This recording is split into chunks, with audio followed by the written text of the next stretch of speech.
Ce n'est pas l'amour qui maintient deux êtres ensemble. C'est la qualité de la relation. J'appelle ça le nourrissement d'une relation. Sous votre lavabo, vous allez voir qu'il y a deux tuyaux. Un tuyau qui amène l'eau potable et un tuyau qui est la vidange. Mais en matière de relations humaines, c'est le même tuyau qui fait passer les messages positifs et les messages caca.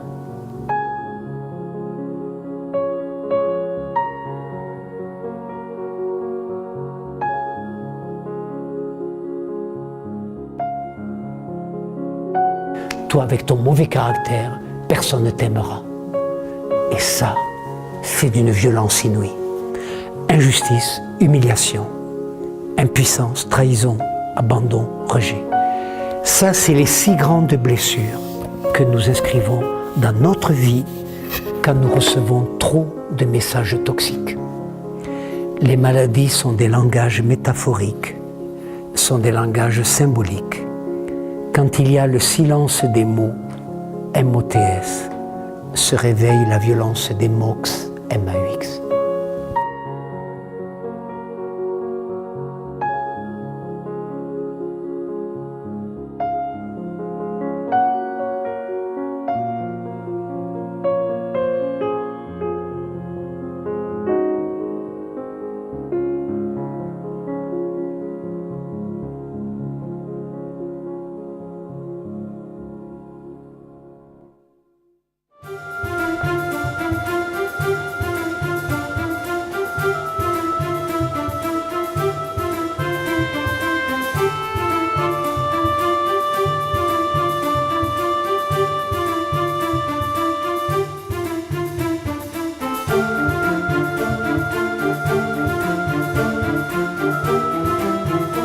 D'abord c'était passionnant, ensuite c'était drôle. Je pensais être noyé sous les informations, en fait c'est très pédagogique. Une des difficultés de beaucoup de femmes, c'est d'harmoniser, de combiner les, entre autres, il y en a bien d'autres, mais les 5 grands rôles qui sont au cœur de leur vie. Il va falloir donc apprendre à se positionner à l'intérieur des relations significatives de notre vie. Alors d'abord découvrir ceci, que dans toute relation, nous sommes toujours 3. Si je suis ici, l'autre, moi, et la relation qu'il y a entre nous. La manière dont il a exprimé les choses avec les exemples en prenant les personnes, pour moi ça me paraissait limpide et très clair. J'ai réalisé beaucoup de choses et je me suis un peu reconnue aussi parfois. J'ai eu l'impression de grandir en fait. Et ce que je n'attendais pas ce soir.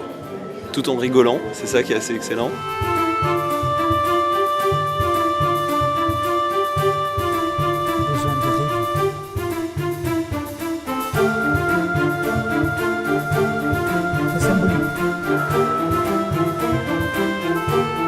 Il faut du courage pour oser dire à l'autre « Ce qui me vient de toi n'est pas bon pour moi, je le remets chez toi ».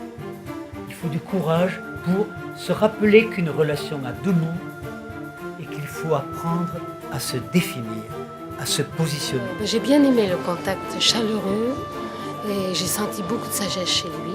Oh oui, c'est sûr que ça donne des outils pour le quotidien. Et ça donne envie d'en savoir plus. Voilà.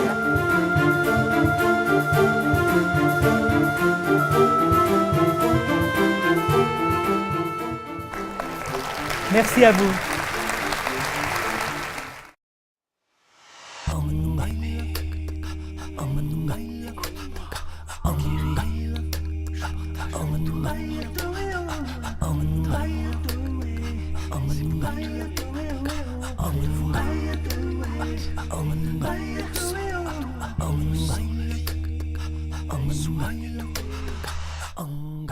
Chacun d'entre nous est responsable de ce qu'il ressent, de ce qu'il éprouve, de ce qui le traverse.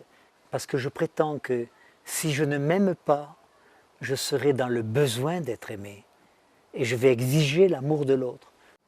On fait des fois payer à sa femme, on fait souvent payer à ses enfants les humiliations, les blessures réactivées, les violences qu'on a reçues.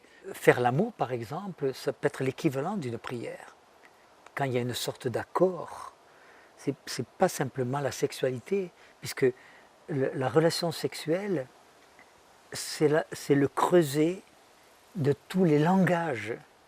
La grande mission des parents, c'est pas répondre uniquement aux besoins de survie, nourriture, vêture, chaleur, sécurité, un toit sur la tête. C'est de répondre aussi aux besoins relationnels. Parce que si vous répondez aux désirs de vos enfants, vous les transformez en terroristes relationnels. La mutation la plus importante de l'école d'aujourd'hui, ce serait que les enseignants deviennent des enseignants relationnels. Est-ce que vous auriez envie de dire la même chose aux responsables politiques? C'est un milieu fabriqué, le monde politique. Les maladies sont des langages métaphoriques. Ça veut dire des langages avec lesquels je vais tenter de dire l'indicible.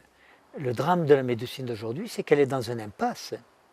Elle sait soigner, mais ne sait pas guérir. L'homme est un redoutable prédateur. Et pour cette planète, et pour son entourage, et puis pour lui-même, se réconcilier. Voilà le mot clé, je crois, se réconcilier. La liberté d'être, c'est pas de faire n'importe quoi. C'est d'être capable de choisir. C'est ça la liberté d'être. Parce que choisir, ça veut dire renoncer.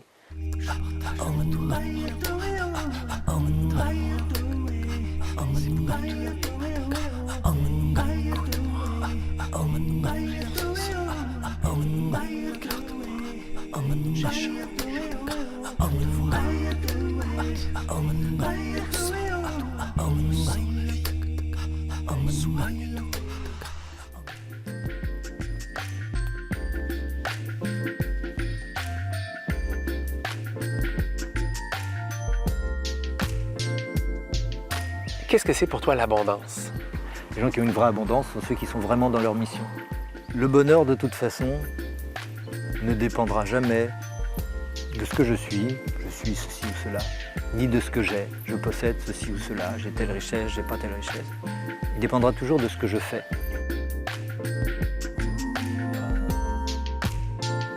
La seule chose à laquelle on doit croire, c'est notre but. C'est notre but qui crée l'énergie. Quand on rencontre quelqu'un qui est déprimé ou qui a le moindre problème, la première chose qu'on va faire, c'est de lui retrouver son but. Et pourquoi les brins d'herbe se remettent à pousser? Tu les coupes, ils repoussent. Pourquoi les arbres ils refont des fruits tous les ans? Si l'univers est une grande énergie, et aujourd'hui même les physiciens sont d'accord sur le fait que l'univers est une grande énergie, eh ben c'est parce que c'est un grand but. Et toute la science qui aujourd'hui est fondée sur l'idée qu'on vient du passé, à mon avis, est une erreur totale. Ce serait qu'un tas de cendres l'univers si on venait du Big Bang.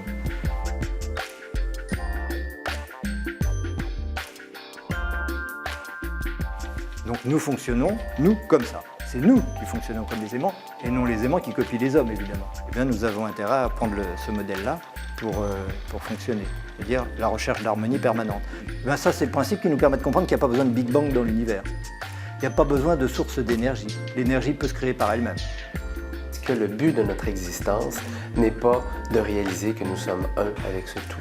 Tous les êtres de l'univers, quels qu'ils soient, que ce soit les particules atomiques, les graines de citron, ou les animaux, ou les chats, ou ce que vous voulez, tout cela est toujours à la recherche de l'unité avec l'extérieur. Et c'est ça l'amour absolu et inconditionnel, c'est de considérer que l'être qui anime Franck est le même être qui anime Jacques. Le but, c'est de comprendre que potentiellement je suis le tout. Si beaucoup de gens prennent conscience de ça, eh ben c'est parfait, ça suffit pour changer une civilisation.